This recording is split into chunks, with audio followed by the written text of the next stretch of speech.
സ്നേഹം സകലതും സഹിക്കുന്നു, സ്നേഹം സകലതും ക്ഷമിക്കുന്നു, എല്ലാം വിശ്വസിച്ചിടുന്നു. സ്നേഹം എല്ലാറ്റിനെയും അതിജീവിക്കുന്നു. സ്നേഹം സകലതും സഹിക്കുന്നു, സ്നേഹം സകലതും ക്ഷമിക്കുന്നു, എല്ലാം വിശ്വസിച്ചിടുന്നു. സ്നേഹം എല്ലാറ്റിനെയും അതിജീവിക്കുന്നു. എൻ്റെ പേര് രാജേഷ് വക്കം. ഞാൻ കഴിഞ്ഞ 20-ലധികം വർഷങ്ങളായിട്ട് കർത്താവിനെ ശുശ്രൂഷിക്കുന്നു. എന്നാൽ കഴിഞ്ഞ 27 വർഷങ്ങളായിട്ട് ഞാൻ യേശുവിന് വേണ്ടി പാടുന്നു. ജീവിതത്തിലെ ആത്മീക ശുശ്രൂഷയോടുള്ള ബന്ധത്തിൽ കർത്താവിനെ പാടി മഹത്വപ്പെടുത്തുന്ന ഒരു അനുഗ്രഹീത ശുശ്രൂഷ കൂടി ചെയ്യുവാൻ ദൈവം എനിക്ക് അവസരം തന്നുകൊണ്ടിരിക്കുന്നു. അനേക ഗാനങ്ങൾ, ഹൃദയസ്പർശിയായ ഗാനങ്ങൾ, അനേകരുടെ ഹൃദയങ്ങൾക്ക് ആശ്വാസം തരുന്ന ഗാനങ്ങൾ പാടുവാൻ സർവശക്തനായ ദൈവം എനിക്ക് അവസരം തന്നുകൊണ്ടിരിക്കുന്നു. ഈ മണ്ണാകും ശരീരം വിട്ടു ഞാൻ പോയാൽ എന്നെ ചേർക്കുന്നൊരേശുവുണ്ട്. ഈ മണ്ണാകും ശരീരം വിട്ടു ഞാൻ പോയാൽ എന്നെ ചേർക്കുന്നൊരേശുവുണ്ട്. ഈ ലോകത്തിൽ യേശു മാത്രം മതി എനിക്ക്, ഈ ലോകത്തിൽ വേറൊന്നും വേണ്ടായേ. ഈ ലോകത്തിൽ യേശു മാത്രം മതി എനിക്ക്, ഈ ലോകത്തിൽ വേറൊന്നും വേണ്ടായേ. അനുഗ്രഹീത ഗായകനായ പാസ്റ്റർ രാജേഷ് വക്കത്തിന് വരദാനമായി ലഭിച്ച ശബ്ദം ദൈവനാമത്തിനായി എങ്ങനെ പ്രയോജനപ്പെടുത്തുന്നു എന്ന് അടുത്തറിയാം.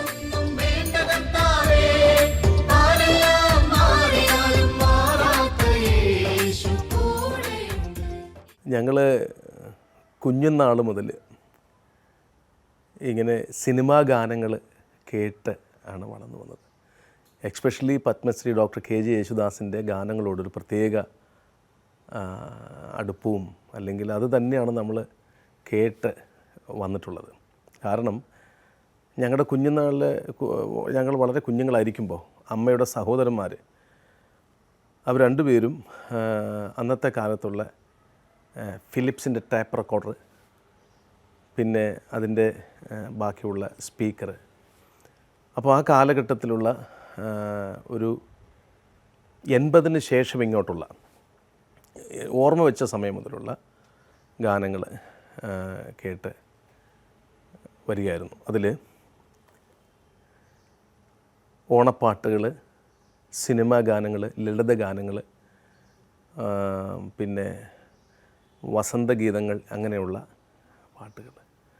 അപ്പോൾ അതിനോട് കൂടുതൽ അഭിരുചി തോന്നുകയും, അത് ഒരു ഭാഗം. മറുഭാഗത്ത് പാടാനുള്ള കഴിവ് അങ്ങനെ എല്ലാവർക്കും ഒന്നും കിട്ടത്തില്ല. ദൈവം ചിലർക്കത് കനിഞ്ഞു കൊടുക്കുന്ന ഒരു വരദാനമാണ്.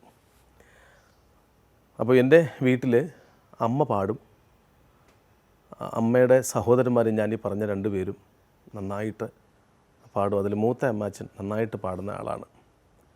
അപ്പോൾ അവരിലുള്ള ആ ഒരു സംഗീതത്തിൻ്റെ കഴിവോ അല്ലെങ്കിൽ ആ ഒരു അഭിരുചിയൊക്കെ ദൈവം നമുക്ക് പകർന്ന് തന്നതാണ്. ഞാൻ എൻ്റെ 4ാം ക്ലാസ് തൊട്ട് ഞങ്ങൾക്കൊരു മ്യൂസിക് ടീച്ചർ ഉണ്ടായിരുന്നു സ്കൂളിൽ, നിലയ്ക്കാമുക്ക് UP സ്കൂളിലുള്ള ഒരു സാറ്, ബ്രഹ്മാനന്ദ സാറ്. അപ്പോൾ സാർ എല്ലാ കുട്ടികളെയും, സാറിൻ്റെ പീരീഡ് വരുമ്പോൾ സാറ് ക്ലാസ്സിൽ വന്ന് ഈ പാടാൻ കഴിവുള്ള കുട്ടികളെ സാറൊന്ന് ബൂസ്റ്റ് ചെയ്യും. അപ്പോൾ ആ കൂട്ടത്തിൽ ഞങ്ങളെയും അദ്ദേഹം അന്നേ ഞങ്ങളിലുള്ളതായ ചെറിയ കഴിവ് തിരിച്ചറിഞ്ഞ് ഞങ്ങൾ പ്രോത്സാഹിപ്പിക്കുമായിരുന്നു. അപ്പോൾ അന്ന് തൊട്ടാണ് ചെറുതായിട്ട് പാടിത്തുടങ്ങി. അതിനുശേഷം എൻ്റെ ഹൈസ്കൂൾ വിദ്യാഭ്യാസ കാലത്ത് സ്കൂളിലുള്ള പ്രോഗ്രാംസിനൊക്കെ പങ്കെടുക്കുകയും ചെറിയ സമ്മാനങ്ങളൊക്കെ ലഭിച്ചിട്ടുണ്ട്. എന്നാൽ ആ ഒരു കഴിവ് ഞാൻ നിരന്തരമായിട്ട് വളർത്തിക്കൊണ്ടുവന്നു. പിന്നെ ഇങ്ങനെ ഈ പ്രായത്തിലും, അതായത് ആ ശൈശവദശ കഴിഞ്ഞ്, ബാല്യദശ കഴിഞ്ഞ്, കൗമാരദശ കഴിഞ്ഞ്, മധ്യവയസ്കരാകുന്ന ആ സമയം വരെയും ദൈവം തന്ന ആ കഴിവും കർത്താവിന് വേണ്ടി വിനിയോഗിക്കാൻ ദൈവം അവസരം തന്നുകൊണ്ടിരിക്കുന്നു. അതാണ് എനിക്ക് ഇതിലുള്ള പ്രചോദനം.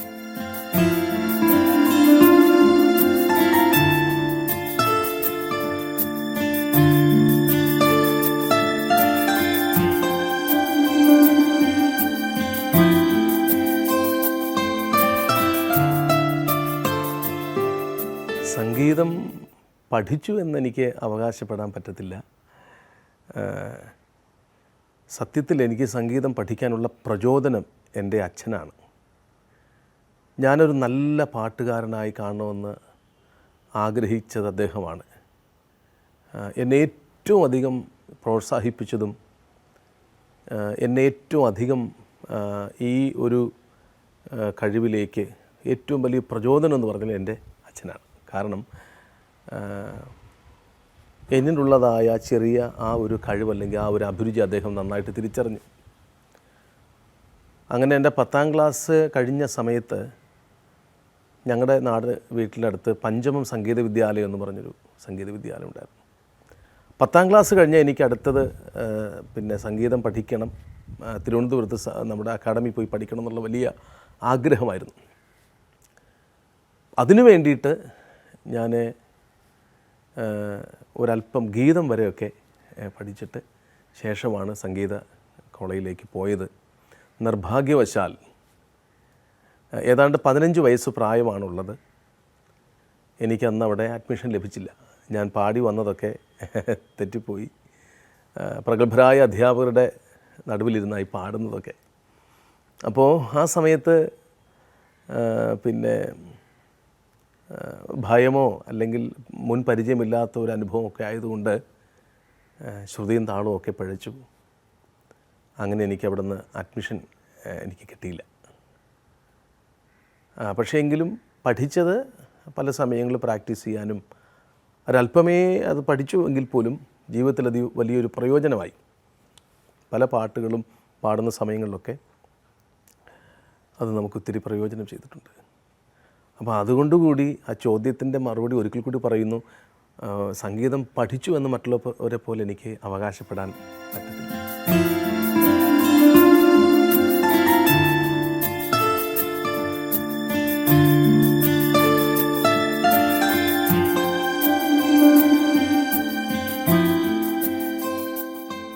വേദപുസ്തക അടിസ്ഥാനത്തിൽ സംഗീതത്തിന് ഒത്തിരി വളരെയധികം പ്രാധാന്യമുണ്ട്. ഒരു പ്രസംഗം കേട്ടാൽ ഹൃദയത്തിൽ ഒരുപക്ഷെ അവരുടെ ജീവിത അനുഭവമായിട്ട് ബന്ധപ്പെട്ട ഒരു ദൈവവചന ചിന്ത കേൾക്കുമ്പോൾ അവർ ദൈവത്തെ മഹത്വപ്പെടുത്തും. എന്നാൽ പല സമയങ്ങളിലും നമ്മൾ ശുശ്രൂഷിക്കുന്ന സഭകളിൽ സംഗീതത്തെ അല്ലെങ്കിൽ ദൈവത്തെ പാടി മഹത്വപ്പെടുന്ന സമയങ്ങളിൽ അനേകർ ഹൃദയം വിങ്ങി കരയുന്നതും കണ്ണുകൾ നിറയുന്നതും കണ്ടിട്ടുണ്ട്. ചില ഗാനങ്ങൾ അവരുടെ ജീവിതമായിട്ട് ബന്ധപ്പെട്ടതായിരിക്കാം. അപ്പോൾ ഈ പ്രസംഗത്തെയും പാട്ടിനെയും കുറിച്ച് പറഞ്ഞ് ഇത് രണ്ടിനെയും താരതമ്യം ചെയ്യുമ്പോൾ പാട്ടിനെ പ്രസംഗത്തെക്കാൾ അധികമായിട്ട് ജനഹൃദയങ്ങളെ സ്വാധീനിക്കാനും അവരുടെ ഹൃദയത്തെ ആ ഹൃദയത്തിലുള്ള ദുഃഖത്തെ അലിയിച്ചു കളയാനും കഴിയുമെന്നുള്ള കാര്യം എനിക്ക് പലപ്പോഴും മനസ്സിലായിട്ടുണ്ട്. ഒരിപ്പം നമ്മൾ ചില സമയങ്ങളിലൊക്കെ ചർച്ചിലൊക്കെ സൈലൻ്റായിട്ടുള്ള ചില പാട്ടുകൾ പാടാറുണ്ട്. അതേതെങ്കിലുമൊക്കെ പാട്ടുകളൊക്കെ ആയിരിക്കും. ഞാൻ ഉൾപ്പെടെ ആ പാടുന്ന എൻ്റെ ഹൃദയത്തിനകത്ത് സന്തോഷവും എൻ്റെ കണ്ണുകൾ നിറയുന്നതും എനിക്ക് അനുഭവിക്കാൻ കഴിയുന്നത് പോലെ മറ്റുള്ളവരും പാട്ടുകളൊക്കെ കേട്ട് ഒത്തിരിയും സ്ഥലങ്ങളിൽ വിവിധ ഇടങ്ങളിൽ ഇങ്ങനെ അവർ കരയുന്നതും ദൈവത്തെ മഹത്വപ്പെടുന്നതും അത്രത്തോളം സ്വാധീനമുണ്ട് ഒരു പാട്ടിന് ദൈവസഭയ്ക്കകത്തും വ്യക്തിജീവിതത്തിലും സമൂഹത്തിലും.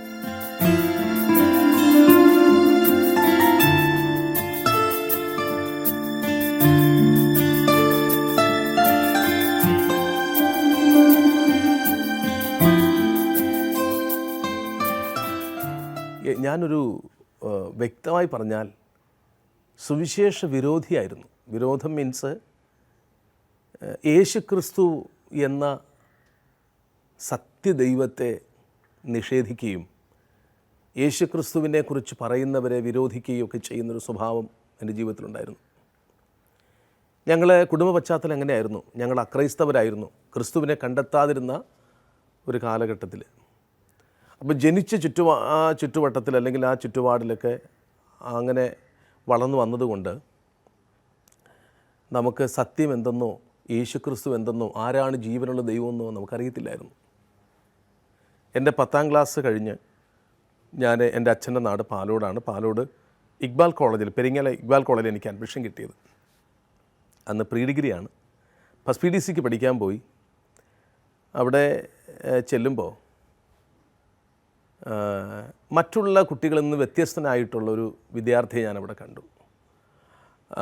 അവൻ്റെ പേര് സജീവ് എന്നാണ്. സജീവ് കോളേജിൽ വരുമ്പോൾ ഒരു സഞ്ചി ഇങ്ങനെ തോളിലുണ്ടായിരിക്കുക. ആ സഞ്ചിക്കകത്ത് ഒരു ബാഗിനകത്തൊരു വിശുദ്ധ ബൈബിൾ കാണും, ലഘുലേഖകളും കാണും. അപ്പോൾ ഇത് എല്ലാവർക്കും ഇവിടെ ഉള്ള എല്ലാവർക്കും കൊണ്ട് കൊടുക്കുന്നത് കാണാം. ഞാൻ ഓടിച്ചെന്നത് വാങ്ങിച്ച് വലിച്ച് കീറി ഇങ്ങനെ അങ്ങ് കളയും.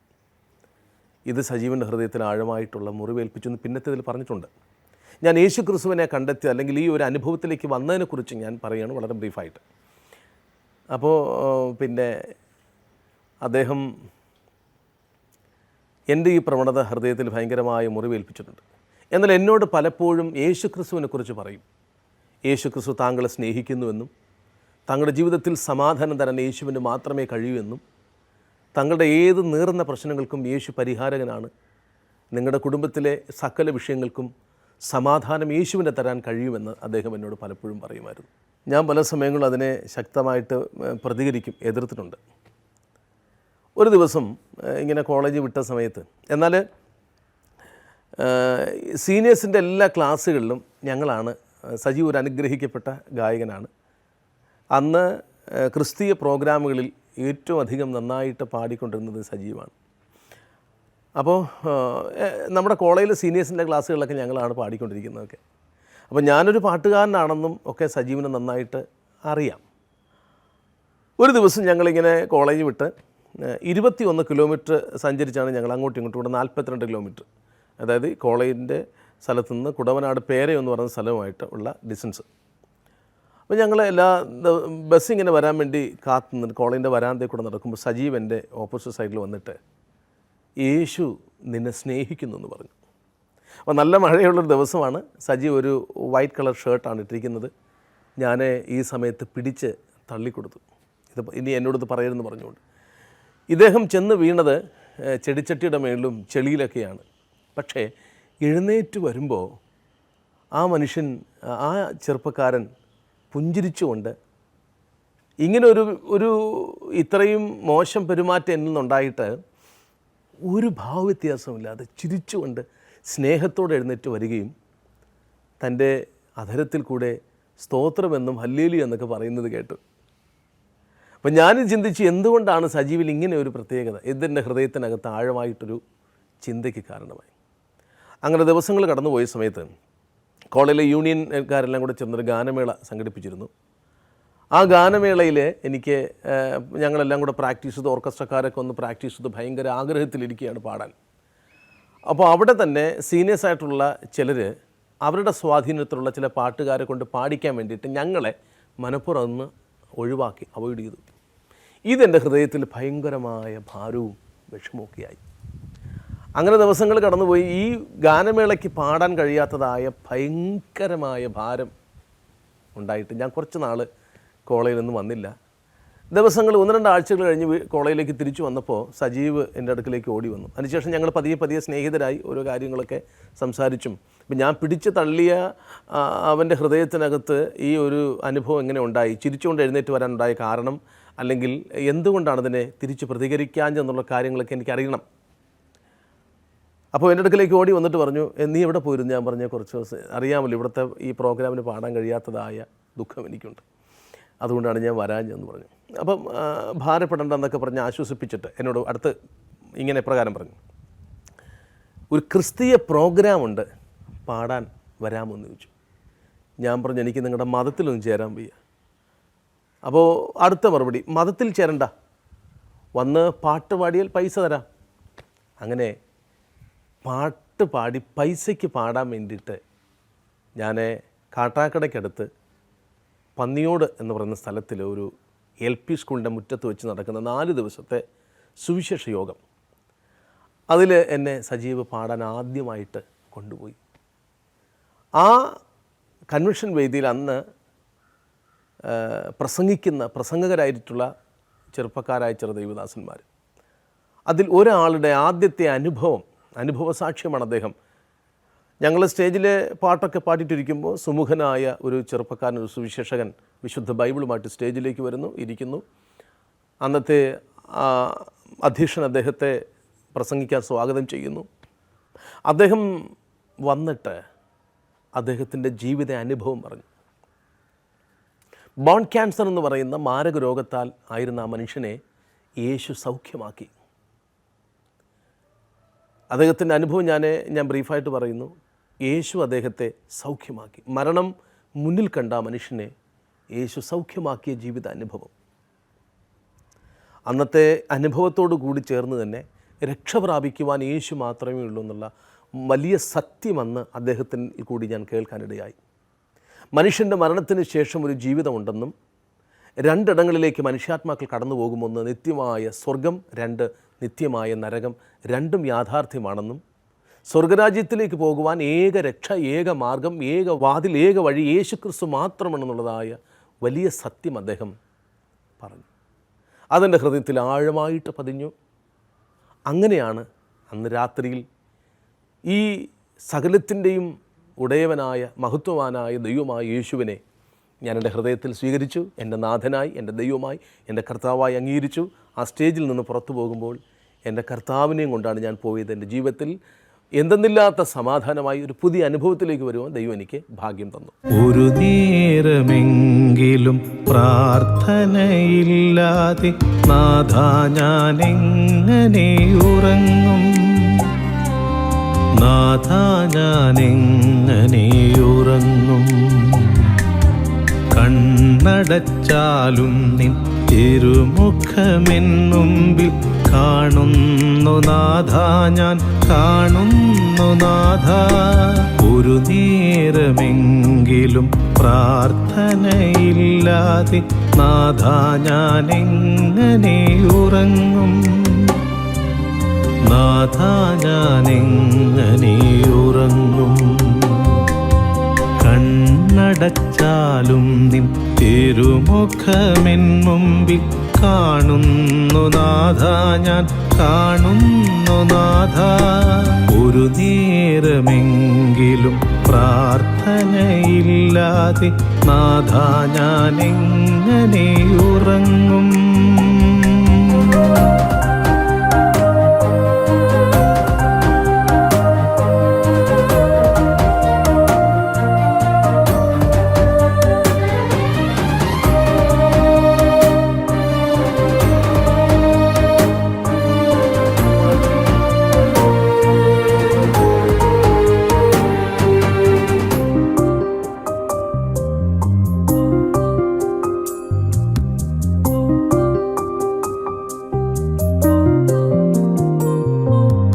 ഇന്നോളമെന്നെ കരുതിയ ദൈവമേ, നിൻ സ്നേഹമല്ലോ എൻ ആത്മാവിൽ നിറയെ. ഇന്നോളമെന്നെ കരുതിയ ദൈവമേ, നിൻ സ്നേഹമല്ലോ എൻ ആത്മാവിൽ നിറയെ. ഒരു നേരമെങ്കിലും പ്രാർത്ഥനയില്ലാതെ നാഥാ ഞാനെങ്ങനെ ഉറങ്ങും, നാഥാ ഞാനെങ്ങനെ ഉറങ്ങും.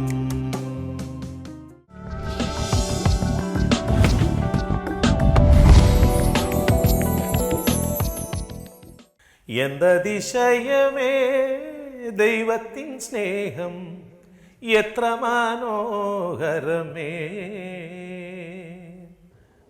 ദീർഘമായ 22 വർഷങ്ങൾക്ക് ശേഷം ആ ഗാനം പാടാൻ ദൈവം എനിക്ക് അവസരം തന്നു. ക്രൈസ്തവ ഗോളത്തിൽ വളരെ പ്രശസ്തരായിട്ടുള്ള പിന്നെ ഗാനരചയിതാക്കളും സംഗീത സംവിധായകർക്കും എനിക്ക് വർക്ക് ചെയ്യാൻ അവസരമുണ്ടായി. അവസാന ശ്വാസം വരെയും യേശുവിന് വേണ്ടി പാടണം, അവസാന ശ്വാസം വരെ യേശുവിന് വേണ്ടി നിലനിൽക്കണം. അതാണ് മുന്നോട്ടുള്ളതിൽ ഏറ്റവും വലിയ ആഗ്രഹം.